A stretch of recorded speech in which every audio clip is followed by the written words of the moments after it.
todos los equipos argentinos están capacitados para jugar fútbol ofensivo, fútbol limpio, un fútbol así, alegre. Limpiando jugadores como muñecos. Gambeta con caño y todo. Otra gambeta, otra más. Para evitarlo hasta mañana. Decía un escritor español que yo admiro mucho, José Luis San Pedro, que no nos educan para ser ciudadanos con un pensamiento crítico. Nos educan para ser súbditos, para ser obedientes. Entonces, cuando aparece un jugador de fútbol que piensa y además tiene otras actividades que altera ese orden que nos fabrican, entonces le dicen que es un perro verde. Claro, es un tipo extraño.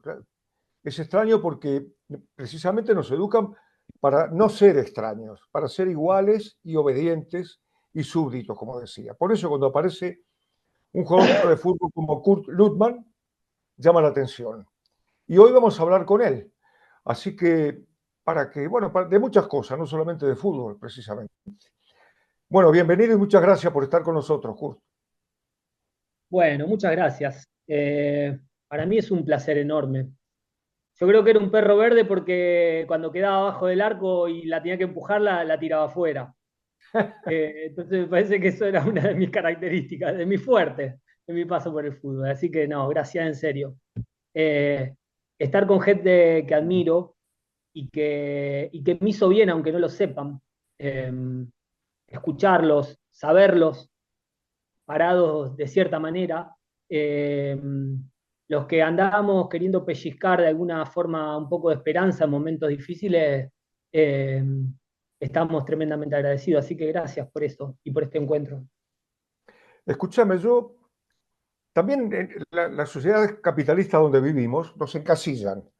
Los tipos que están para pensar, los tipos que están para poner el hombro, los tipos que son ingenieros que se ocupan de eso, los tipos que son de letras no saben ni poner un tornillo, etcétera. Y sin embargo he leído que vos fuiste jugador de fútbol, no sé si todavía sos o te sentís jugador de fútbol, pero bueno, fuiste jugador de fútbol de primera división, de la selección argentina en las categorías juveniles, sos escritor, sos activista político, fuiste albañil también, según he leído por ahí, trabajaste en un circo, es decir, rompiste ese molde, ese encasillamiento, ¿no es así? Si lo vemos desde ahí, sí, pero no fui yo el que lo rompió. Me parece que la vida me fue dando tortazos y sacándome de ciertos lugares y poniéndome frente a algunos abismos donde tenía que, de alguna manera, seguir para adelante. Encontré en el arte en todo sentido, en la albañilería también. A los albañiles se le baja el precio, pero son artistas plásticos. Se le baja el precio para pagarle menos. Eh, pero encontré que en realidad la actividad artística está vinculada directamente con nosotros los humanos y que vivimos, como bien dijiste, en una sociedad capitalista que en realidad lo que intenta es encasillarnos, pero para que no sintamos la potencia que tenemos y que podemos habitar todos los escenarios que queramos si tenemos tiempo y lo hacemos a nuestro tiempo.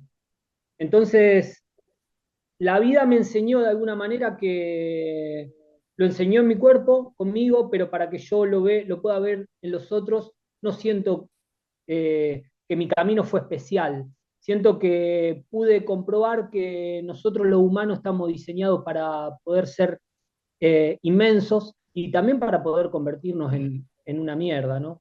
Ese es el peligro.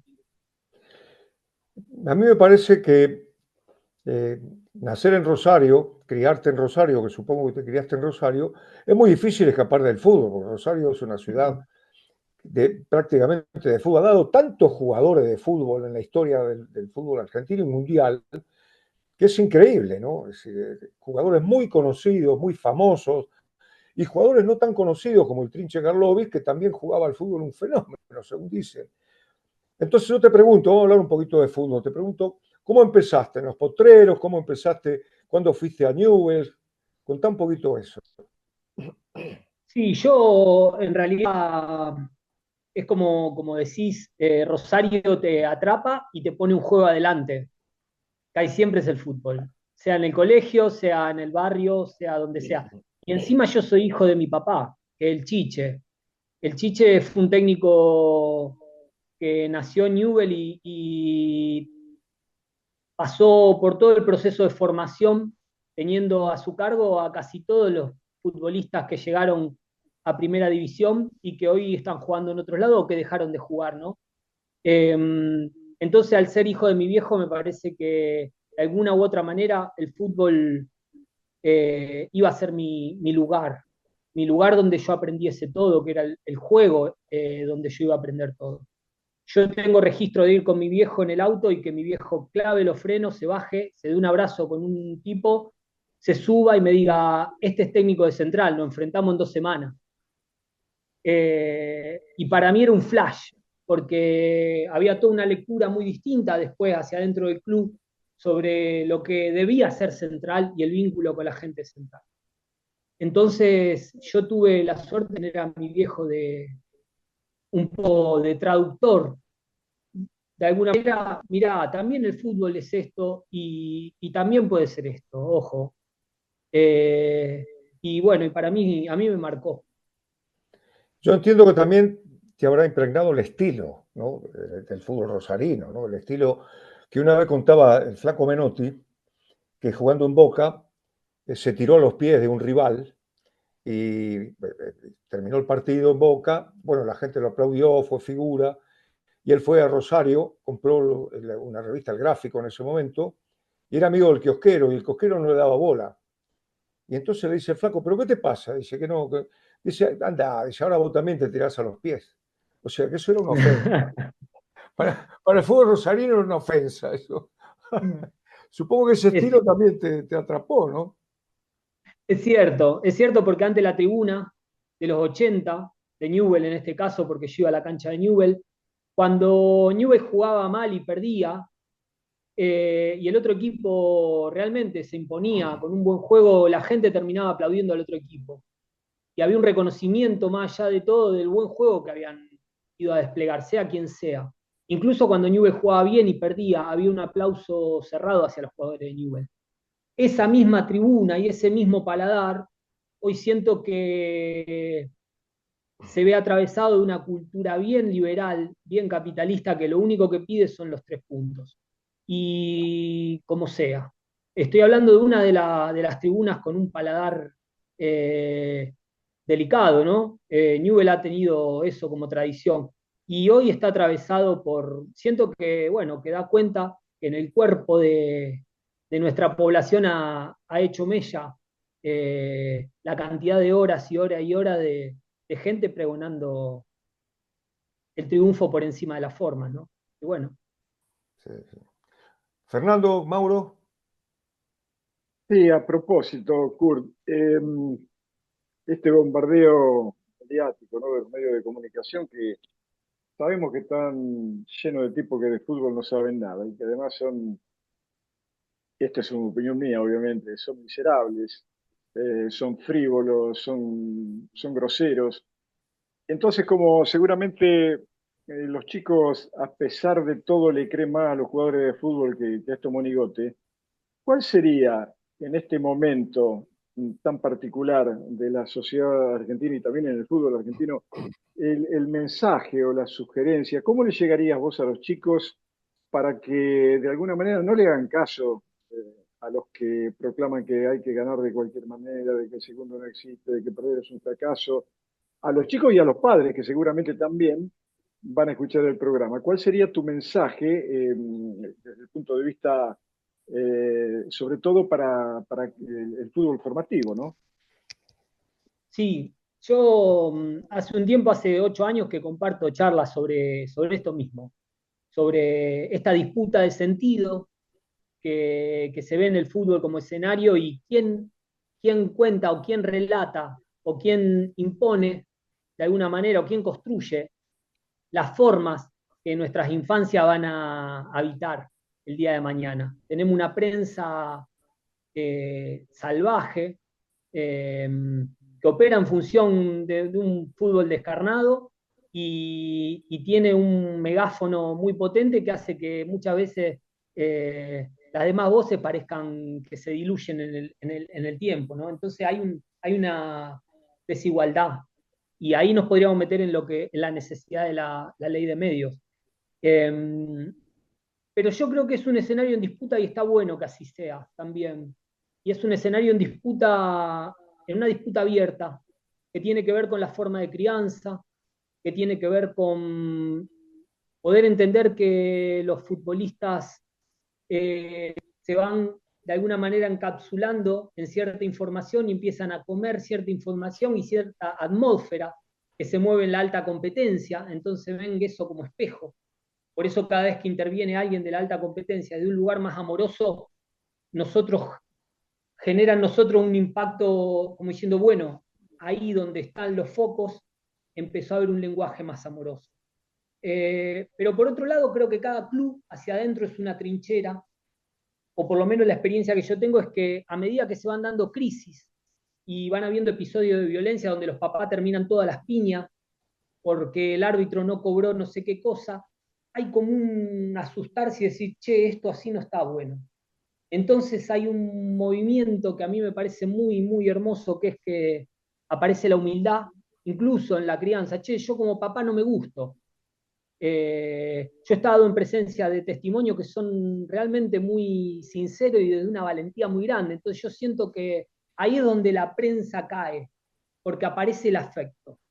El afecto que yo le tengo a mi hijo y verme en este lugar de vergüenza y en este lugar casi sacado, que muchas veces me desconozco, no me gusta y siento que no está bueno lo que estoy haciendo. Entonces, ante ese afecto, ante ese amor profundo que tienen los viejos hacia su cría, ahí es donde el megáfono a mi gusto se lo meten en el culo. Porque ahí cuando aparece el afecto, todo lo demás pierde fuerza. Entonces, ese territorio siento que es el que, ahí donde somos fuertes nosotros, cuando dejan de ser un número, los pibes, de 1000 llegan 2 y uno puede reparar en las 998 historias personales, con nombre y apellido. Qué sé yo, doy este testimonio cortito y cierro con esto. Hace un par de meses compartí un encuentro en Gualeguaychú y un profe, que era papá de una categoría de chiquitos de 8 años, levantó la mano del fondo y dijo, yo está todo muy bien con lo que dice, pero yo en realidad no quiero dirigir más en mi barrio.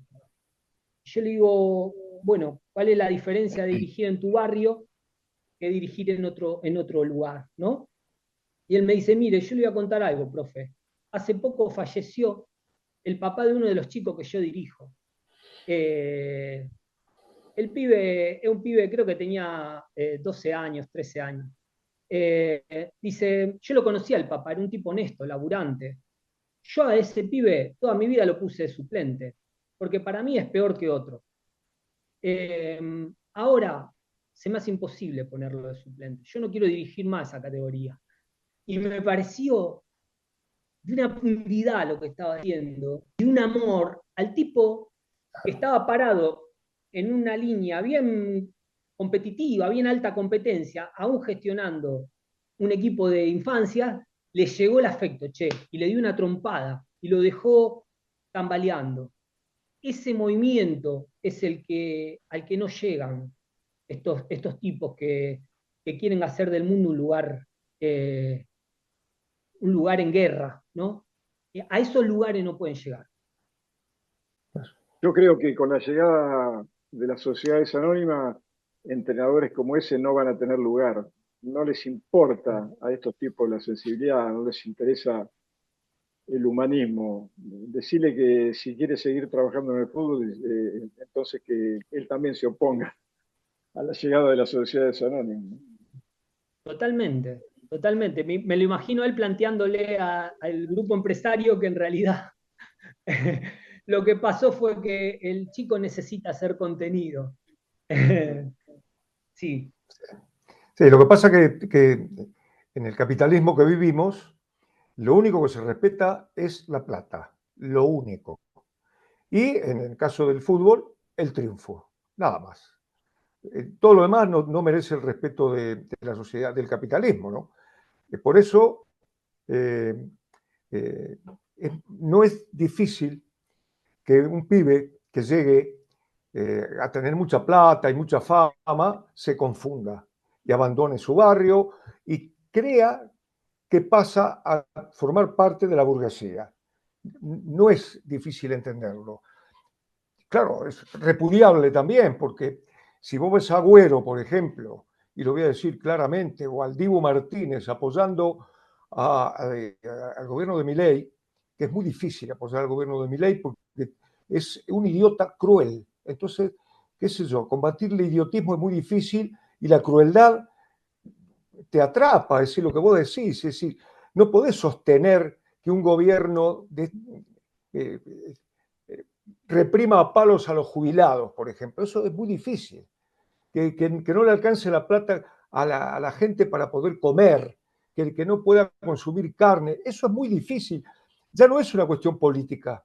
Antes que lo político está lo que vos acabas de decir, está, yo qué sé, la empatía, un poco de ternura. No tienen un abuelo, no tienen alguien que estudie en la universidad, que están desarmando la universidad para privatizar todo.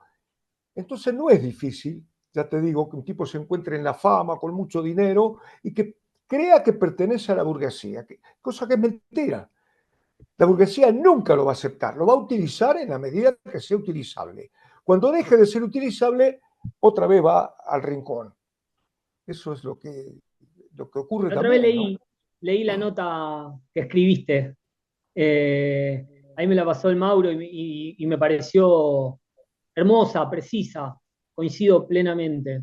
Eh, por otro lado, yo le agregaría que cada pibe, en este caso Agüero, el Dibu, Tevez en su momento, que pasó incluso de pelar en Inglaterra la remera que decía Villa Lañata, a quedar pegado a Macri, Sí, con la habilidad de Macri tironeando y traccionando y sabiendo que esos símbolos son valiosos a nivel simbólico. claro. A mí hay algo que me trae mucha esperanza, que tiene que ver primero con lo que yo fui, como con el camino que yo hice para dimensionar mi casa, mi barrio, Rosario, la Argentina y Latinoamérica y el planeta, y tener una lectura, ir ampliando el horizonte y teniendo una lectura más amorosa a cada paso, encontrarme con que hacía lecturas que eran horribles, como por ejemplo,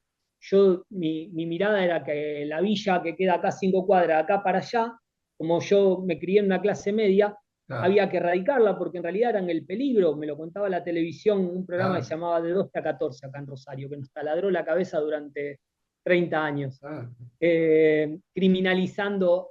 Claro, mi respuesta era: eso tiene que salirse. Llegó un momento que crucé la avenida Pellegrini y me mandé al barrio y conocí a la gente. Y ahí me enamoré profundamente, ¿no? Claro. Y por otro lado, siento que hay algo que me trae mucha esperanza, que es el proceso que hizo el Diego. Ajá. Cómo fue construyéndose en un sujeto profundamente político, intuitivo, bicho, y pasó, por ejemplo, de tener la remera de Cavallo en un momento y de Menem a hacer un proceso, que es el proceso humano que hacemos todo, que ir dimensionando paso a paso, esto que ya me hace ruido, que puede que uno no lo haga también, no es que Sí, sí, no es eso, lineal. claro, no es lineal y Claro, de hecho uno puede dar cuenta de procesos de claro. personas que han terminado convirtiéndose en tipos tremendamente miserables con su vecino del barrio. Pero siento que ahí hay un romper una membrana de a poco, artesanal, que también siento que ha habido gente que se ha dado un laburo muy, muy hermoso para que eso suceda, por ejemplo, que Claudio Morresi cuando fue secretario de Claro. Deporte, Sí. ¿no? Entonces, como que ese escenario también ha estado en disputa y ese proceso, a la larga, se va a ver en tensión. Entonces, el Diego pasó de esa remera y esa reivindicación en ese momento a Menem, a terminar hablando con Fidel horas y horas, a terminar hablando con Chávez horas y horas, a ir a inaugurar potreros con Evo Morales y a terminar en el tren de la esperanza que viajó a Mar del Plata en el 2005 para decirle no al ALCA. Y Claro. fue el primer futbolista que le dijo asesino al asesino de Bush. Entonces, en ese proceso yo también me lleno de optimismo, digo, en esto de que no venga este monstruo que anda atrapando gente y comiéndole la cabeza, a creer que eso está resuelto y que solamente una billetera va a condicionar, porque muchas veces esos lugares de donde uno nace siguen estimulando y siguen golpeándote energéticamente. Kurt, Mauro, bueno, Kurt, un gusto. Sabes que es un gusto. Hola, Mauro, Nos querido. conocemos Gracias por acá. hacer de puente de todo Un esto. placer, no, te admiro y te admiro profundamente porque la verdad, viendo los vientos que soplan últimamente con los jugadores de fútbol, vos sos una brisa renovadora en esto y la verdad te admiro, te quise conocer, ojalá que un día nos podamos dar un abrazo. ¿Y cómo hiciste? Porque, a ver, contá un poco, que sabemos mucho lo que te pasó con San Martín de San Juan aquella vez que viste las abuelas de Plaza de Mayo marchar y no sabías nada. ¿Cómo te fuiste convirtiendo? Porque es buenísimo, porque uno se va convirtiendo, como decía, es un tránsito, esto de la estigmatización de la villa, de que de los otros del otro lado, de todo el pueblo, digo. ¿Cómo te fuiste convirtiendo? Porque nosotros somos amantes de los tipos como vos, que no solamente pateó una pelota, ¿no? Como decía Adolfo Pedernera, el jugador antes es hombre, ¿no? Es ser humano. Lo que decía el Flaco, lo que dice Ángel. Bueno, yo aprendí mucho de Fernando, de Ángel, del Flaco, de ver por afuera del fútbol, otras cosas, la filosofía y toda esa historia, ¿no? Y de la política, que somos hombres políticos. ¿Cómo hiciste todo ese paso? Y quiero que cuentes eso de que esa vez que estabas concentrando, cómo te llamó la atención eso, después estuviste militando en Hijo. Bueno, contá un poco eso que me parece que es muy rico. Bueno, decirte agradecerte, Mauro, y que nada, que mi admiración por vos, por Fernando, por Ángel y por un montón de compañeros que andan en la suya, en su lugar, es enorme. Fue en Godoy Cruz de Mendoza. Ah, Godoy Eh, Cruz, tenés razón, en perdóname, Godoy Cruz de Godoy Mendoza Cruz. iba caminando por la Plaza San Martín de Godoy Cruz de Mendoza, se ve que era un 24 de marzo y me encontré con mujeres, yo tenía 20 años, Bancá un me pibito, había ido a bancá, ¿eh? bueno, Dale. tenía 20 años, ya era grande como para no conocer lo que había sido la dictadura, yo en realidad no tenía ni idea, había ido a un colegio católico, privado, y no sabía lo que había pasado en la dictadura, sí conocía muy bien lo que era la historia de Atenas, Claro, la lugar que iglesia, nunca claro. pude, Primero la lugar iglesia, que después nunca, todo. y sé la profundidad del río Rin, pero no Claro, sé la muy profundidad importante. del el Paraná. Claro, claro, exacto. Eso me lo enseñaron. Y, y me encontré con mujeres con pañuelos en la cabeza y quedé, y con fotos en blanco y negro con fechas, ¿no? Las fechas coincidían mucho en el momento en que yo nacía, porque yo había Claro, nacido en el 76. claro. Y le pregunté a una mujer, me animé, y le dije, ¿qué es esto? ¿Qué Y es la esto? señora se rió y se tomó un tiempo y me puso a explicar desde un lugar de amorosidad tremendo, de una paciencia. Y yo terminó, me dijo, bueno, sigo marchando y me quedé sentado como si me hubiesen dado un mazazo. Claro. No entendía cómo yo no conocía tremenda aberración y cómo nadie me la había contado. Y después me encuentro, me llega desde la música una reafirmación de que eso había sido verdad con el tema de los Cadillac desapariciones, que en realidad es un tema de Rubén Blades.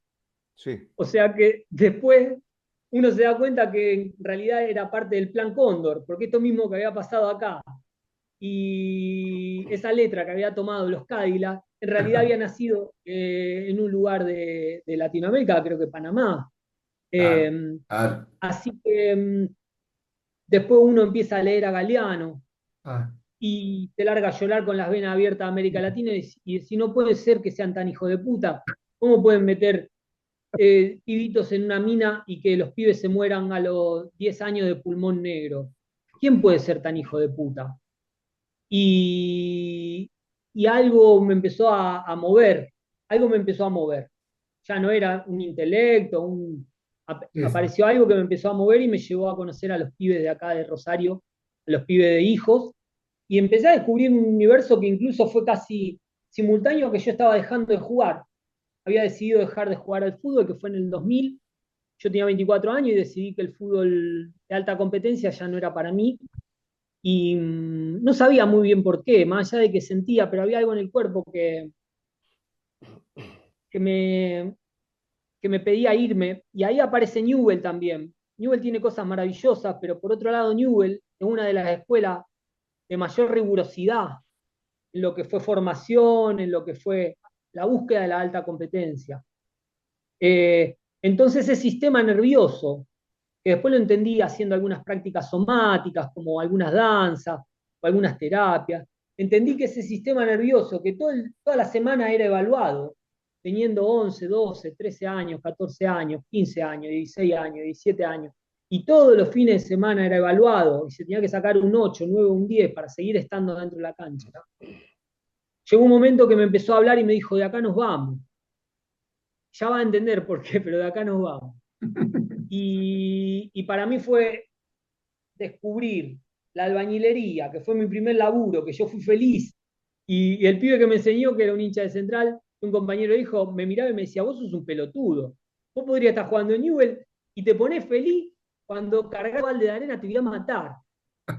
Y yo le decía, vos dame los viernes y no te atrasés, porque acá te hago un paro acá en el medio de la cuestión. Y nos reíamos los dos, claro, a mí se me hacía imposible contarle por qué necesitaba irme de ahí y por qué había encontrado en un organismo de derecho humano el deseo, el placer, Ah, la ensalada mental que me generaba armar un rompecabezas que tenía que ver con mi barrio, con que había habido desaparecidos también, con Rosario, con la historia de mis viejos en ese ah, contexto.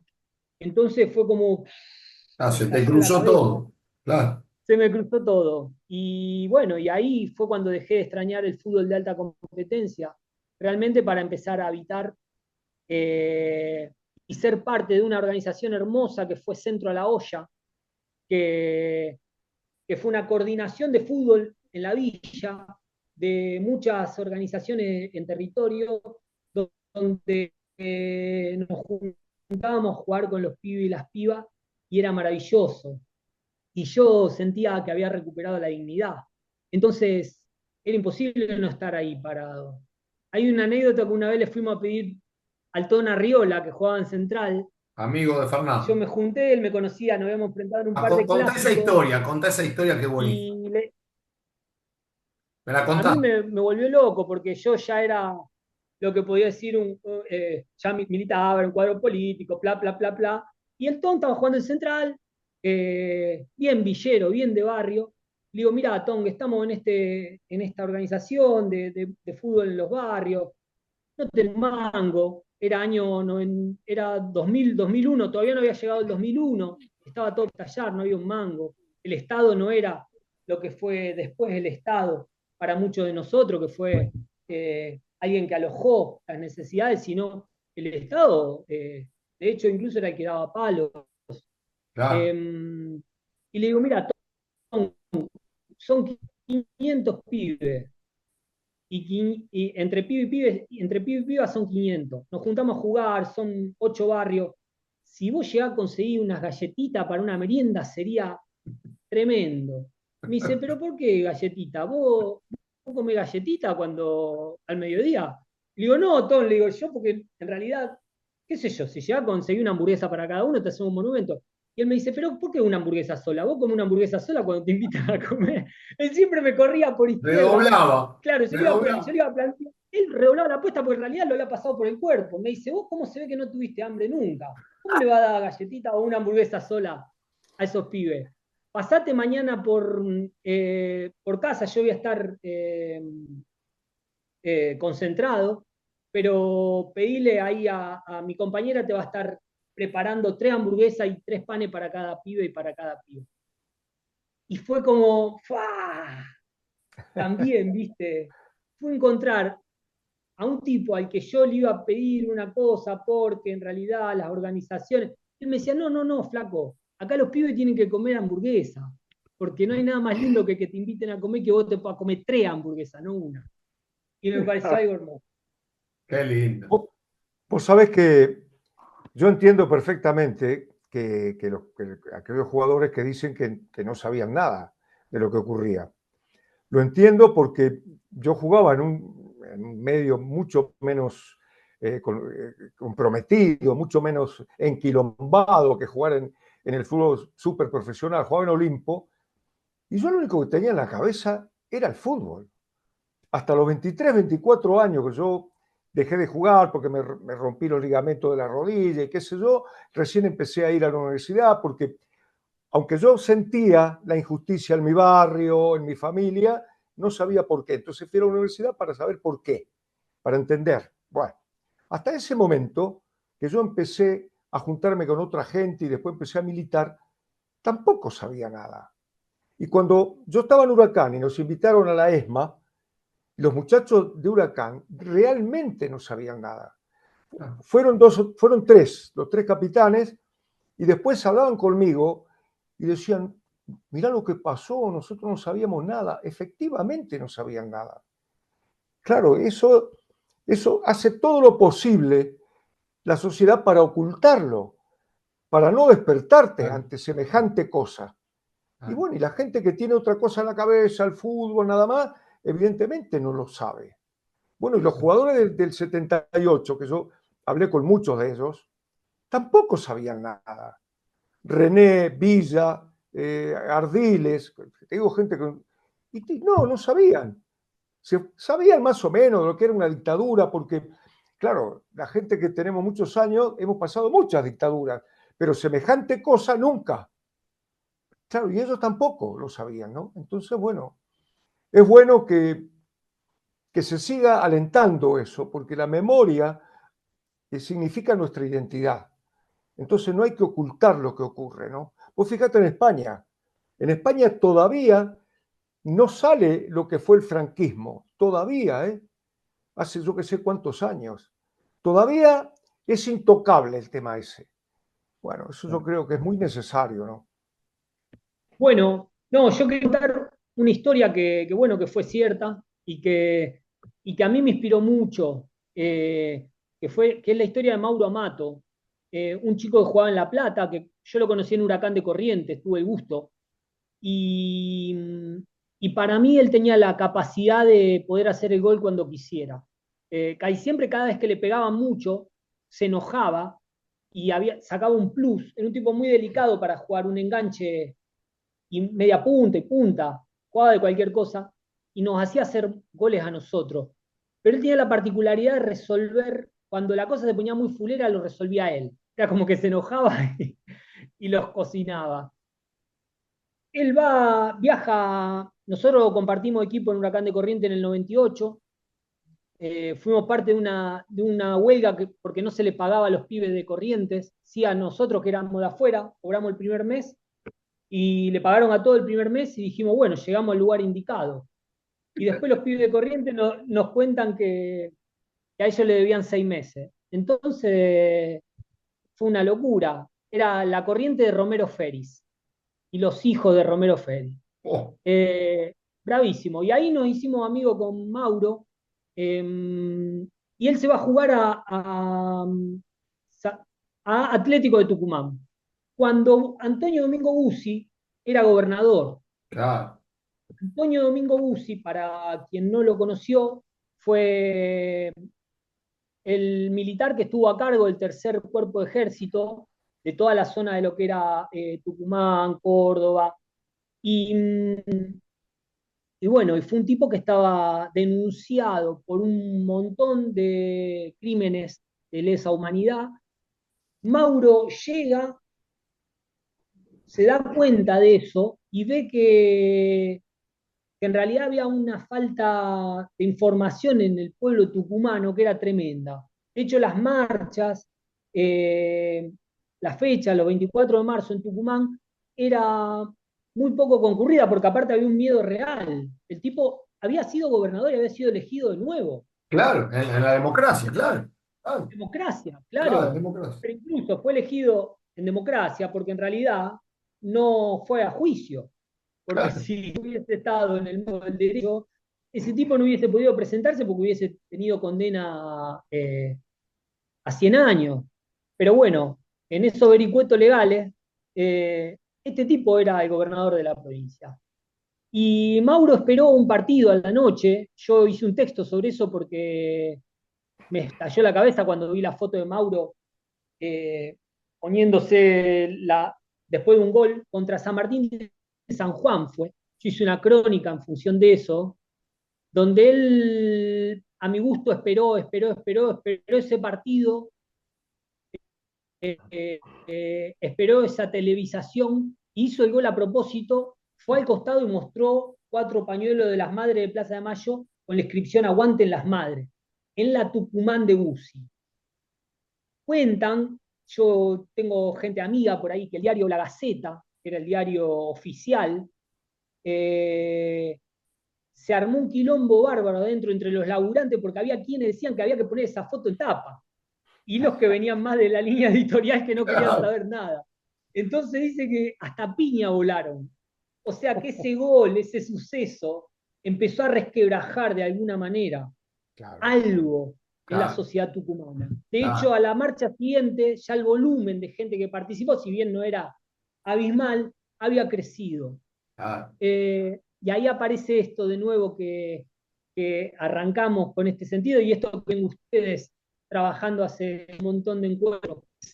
El fútbol es un escenario tal para un montón de cosas que van la identidad, el amor, la pasión, la satisfacción, el dolor de irse a la B, y también el hacer memoria en un país que tiene todo un mecanismo, está diseñado de mecanismo para que el pueblo no sienta que esa dictadura en realidad no solamente golpeó a 30.000 personas y 30.000 familiares, sino que golpeó sobre la espalda de toda una población, con leyes laborales, con quitas de derechos, con cierre de industria nacional.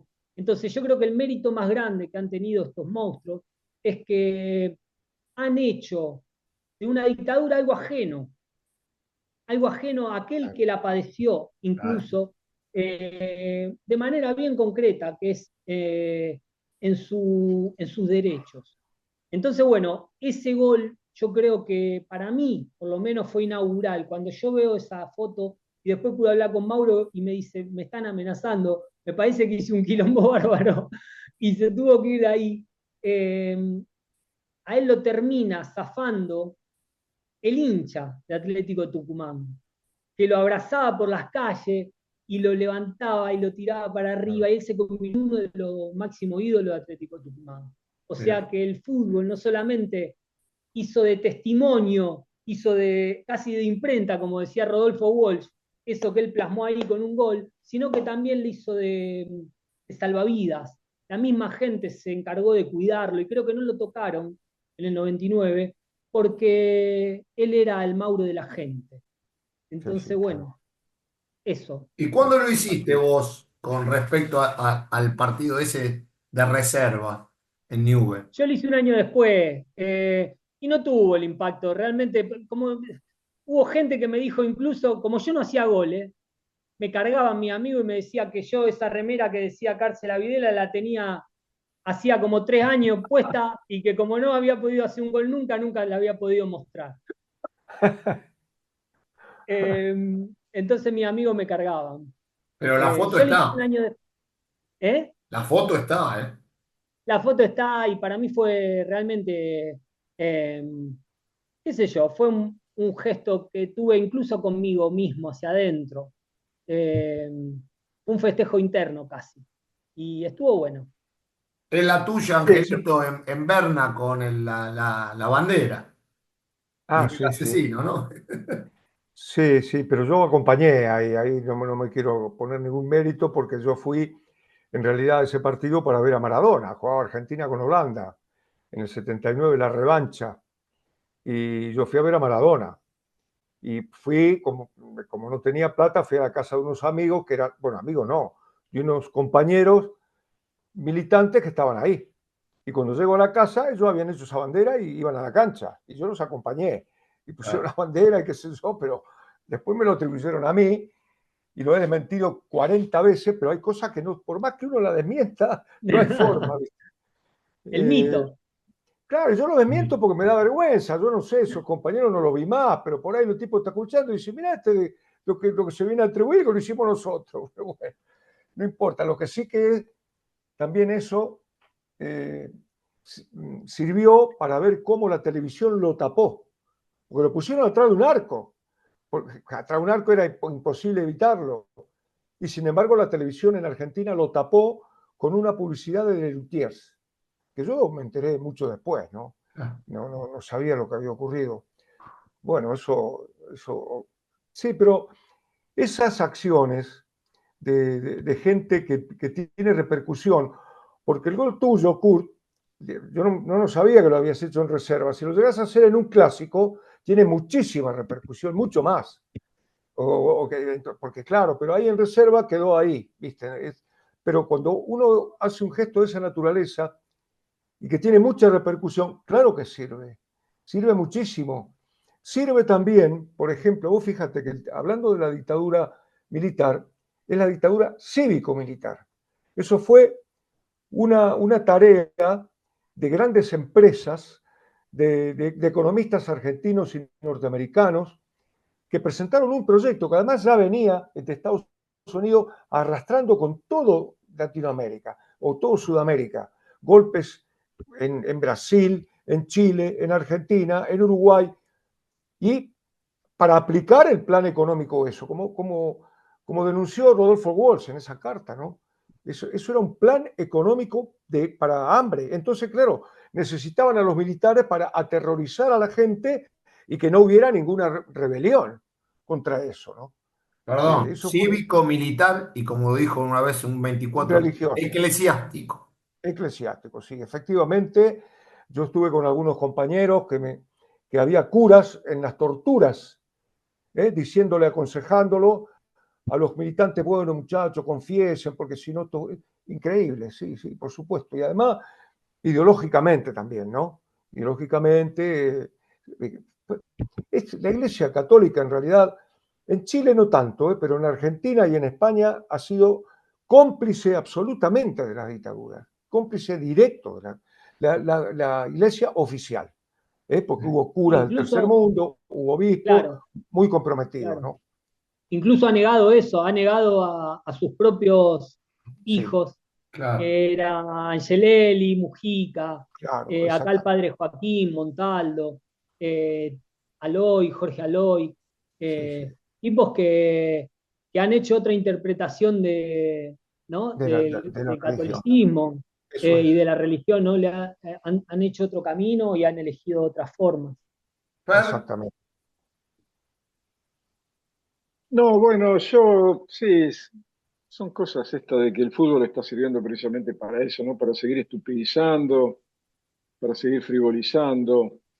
Y acerca de eso te quería preguntar para volver un poquito al fútbol, porque si no, quienes lo vean van a decir, bueno, pero entonces ahora esto se ha transformado en un programa político, pero como si el fútbol no tuviera que ver con la política y la política con el fútbol. Pero no, te quería decir, te quería preguntar, Kurt, ¿cuál es tu relación hoy en definitiva con el fútbol, con el deporte, y qué se te ocurre que habría que hacer ante este estado tan preocupante que tiene precisamente el fútbol, que está sirviendo, bueno, para lo que ya sabemos que está sirviendo, ¿no? Sí, yo te he escuchado en varias entrevistas y siento que, nada, en mí clarificó muchísimo. eh, por ejemplo, esto de las sociedades anónimas, como está muy bien que en otros lugares del mundo, si se usa o es costumbre, pero nosotros tenemos otras costumbres y otros modos, y este empecinamiento de muchos, de, de los liberalismos de querer homogeneizar la cultura, la forma de los distintos pueblos y poder hacerla una a su modo, en lugar de respetar las distintas idiosincrasias. Nuestros clubes son la herencia de nuestros abuelos. Eh, Son eso que forjaron nuestros abuelos, nuestras abuelas, ladrillo por ladrillo, para que el club del barrio sea el lugar donde están los pibes. Eh, a mí me interesa mucho, más que la alta competencia, donde siento que, bueno, que se teje más allá de que me interesa y que siento que es un lugar y un escenario en disputa. A mí me interesa mucho la gran mayoría de los clubes de barrio y el modo que muchas veces plasman o en esa batalla que contaba antes que están, que tiene que ver con esta mirada de alta competencia cuando vos en realidad sos un club de un barrio, que está en un barrio ultra popular y que vienen 30 pibes a querer jugar y a querer estar adentro y vos seleccionás a 11, porque en realidad sentís que tenés que armar el mejor equipo posible para salir campeón y dejás por fuera 19 pibes que terminan en la esquina a merced de la falopa.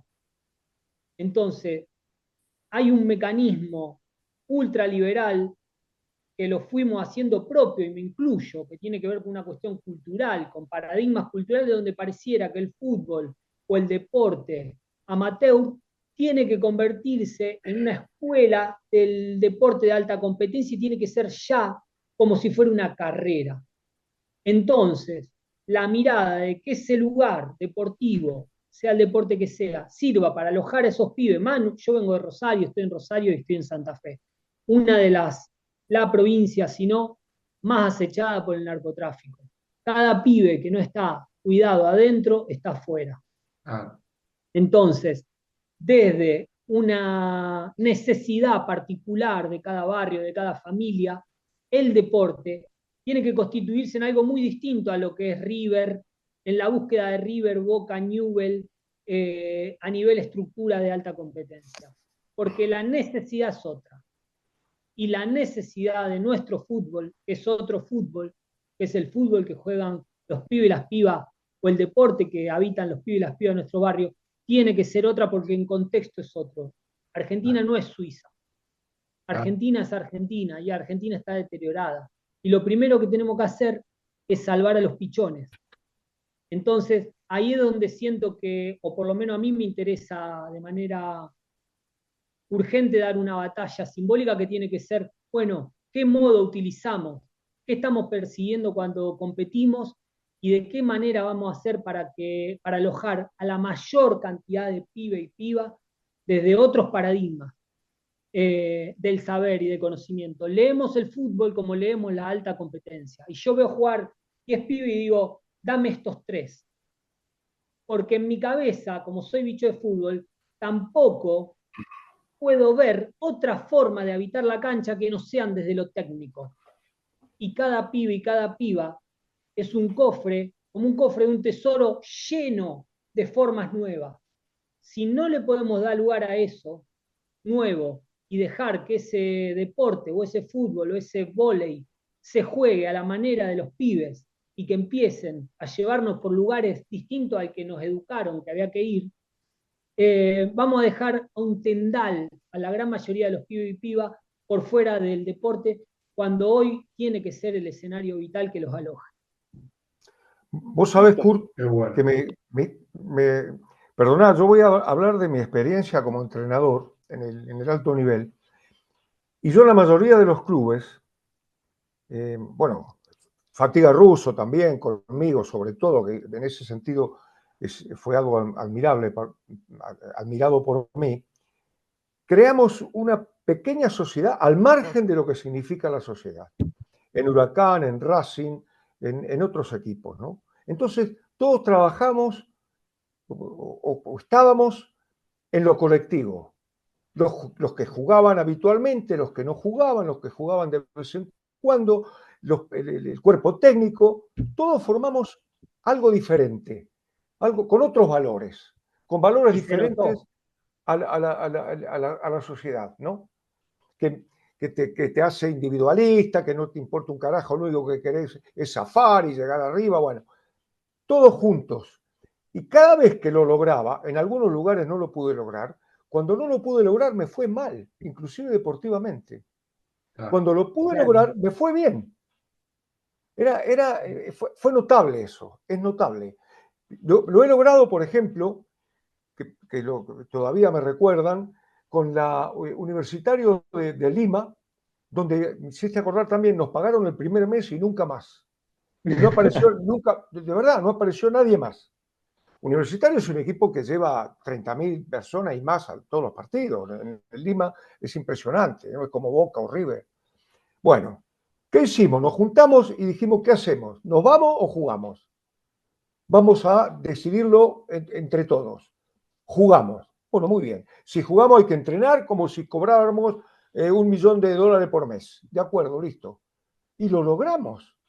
Y bueno, la casualidad o lo que sea, por suerte fuimos campeones, pero no importa eso. Pero sí que lo que importa es que superamos eso entre todos. Los más grandes ponían dinero para sostener a los más chicos, porque claro, en los países nuestros se cobra muy poco. Entonces los chicos que empezaban, uno de ellos, Cholito Sotil, en el último partido, que fue impresionante lo que jugó, que había 30.000 personas en la cancha, todos con él, termina el partido y me dijo, Ángel, me da plata para el ómnibus, que no tengo para volver a mi casa. Vos mirá lo que era Universitario de Lima, ¿no? Y yo digo, yo pensaba, vos fijate un pibe que acá ha dado vuelta a un estadio, no tiene plata para volverse a la casa en ómnibus. Bueno, y eso se logró en ese ambiente, y eso te produce una satisfacción enorme, pero al mismo tiempo decir, puta, es posible otro tipo de convivencia y de sociedad, aún en ese medio, ¿no? Aún en un medio que te impulsa a otra cosa, ¿no? Totalmente. Y se decía que para mí estos proyectos de vida políticos, sociales, este proyecto de vida que elegimos o que está en construcción desde muchos de nosotros, muchas veces lo encarnaba un capitán o un futbolista que en realidad no sabía lo que había sido la historia de Argentina, ni que había habido una dictadura, pero cada vez que tocaban a un compañero, él saltaba a defenderlo y construía esto que decía Ángel, había una construcción de equipo y apostaba a una construcción de equipo. Yo creo que de eso se trata, una concepción de país. Ahí está el concepto de un país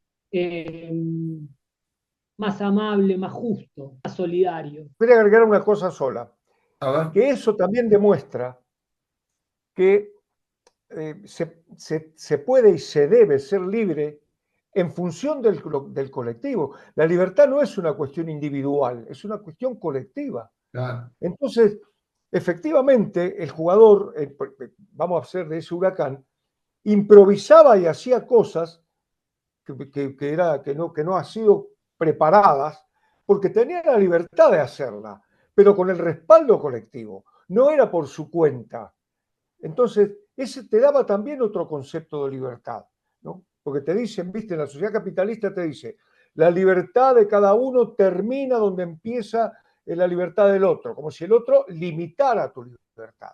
Esos equipos demuestran que la libertad de cada uno empieza con la libertad del otro y que no somos libres si todos los demás no son libres. Eso te lleva a esa reflexión, ¿no? Efectivamente. Yo tuve la suerte, ¿no?, de tener ese tipo de experiencias muy, muy reconfortantes, que uno vivía todos los días, ibas a entrenamiento y todos los días eras feliz. A lo mejor feliz es una palabra muy grande. Todos los días lo hacías muy contento. Y también los días de los partidos. Ahora Entonces, todas las presiones que hay exterior se disminuían ante esa fortaleza, ¿no? Ahora, nosotros somos del 90, ¿no? Fernando también, digo, esas micro sociedades, nosotros en el 90 lo vivíamos cotidiano, este tipo que peleaba por los pibes, que le daba el premio a los pibes, sin querer estaba construyendo una sociedad socialista, podríamos decir. Lo que Sí, sí. pasa que la explosión que se dio en el fútbol, en la tecnología y en el mundo en los últimos 10 años son terribles. Entonces, se fue impregnando, hoy que estoy en inferiores, abajo. Cada vez el fútbol infanto-juvenil se está lo que decía Kurt, se está pareciendo al fútbol profesional. Sí, sí, sí. Entonces se va impregnando. A ver, el fútbol, el mundo cambió del 2009 acá. Sigue cambiando y sigue cambiando para peor. Porque está queriendo meter lo que dice Fernando, estupidizando más al jugador y todo. Y cada vez quedan menos lugares. Por eso digo el barrio, los clubes de barrio, lo que armó Fernando con las Villas Unidas, lo que habló, lo que arma Kurt. Hay que ir por los pichones, como dicen. Hay que ir por lo más abajo y hay que incluir. Porque aún el fútbol infanto-juvenil está separando también. Bueno, pero esa es tu tarea, Mauro, la Es tarea que de por los eso, entrenadores claro. que están ahí. Claro. Y por suerte todavía hay gente como vos y otra, mucha gente Sí, que muchos tiene no. otro pensamiento y que con los pibes comienza a funcionar esa pequeña sociedad dentro de lo que es. Porque además los pibes, como decía Kurt, ya de chiquito, ya tiene un futuro, ya juega para el futuro. Que Claro. nosotros cuando jugábamos, Jugamos no para el había presente. futuro. Claro, No, jugamos no para el había presente. futuro. Claro. El futuro, a veces había tipos que el futuro los llevaba hasta jugar en, yo que sé, en River. Pero no Claro, importa, los que no íbamos a River, disfrutábamos igual. claro, exacto. Llegamos hasta donde podíamos, pero cuando empezamos a jugar en el Potrero, en inferiores, no había futuro. Claro, había futuro. La alegría era ese partido Ese y el partido. partido que viene. Claro, Pero ahora los pibes juegan en función del futuro. exacto. Entonces ahí está tu tarea, la tarea de los entrenadores abajo, para desechar todo eso, para Claro. permitir que el pibe disfrute hoy. Hoy. Después ya veremos qué pasa mañana, ¿no? ¿Querés agregar algo, Fer? No, simplemente que los homenajes hay que hacerlo en vida. Creo que hemos tenido un montón de charlas y las comparaciones son siempre odiosas, pero me parece que la de hoy es realmente hermosa, es como para replicar, visibilizar, y obviamente se la voy a hacer llegar a Tom, se la voy a hacer llegar a Mauro Mato, porque es hermoso lo que contó Kurt. Te abrazo con mi más afectuoso abrazo lleno de tréboles de 4 hojas, además, Kurt, para vos, para tu familia, y muchas gracias por haber estado. Me piden el podio. Imposible. La rompieron todos.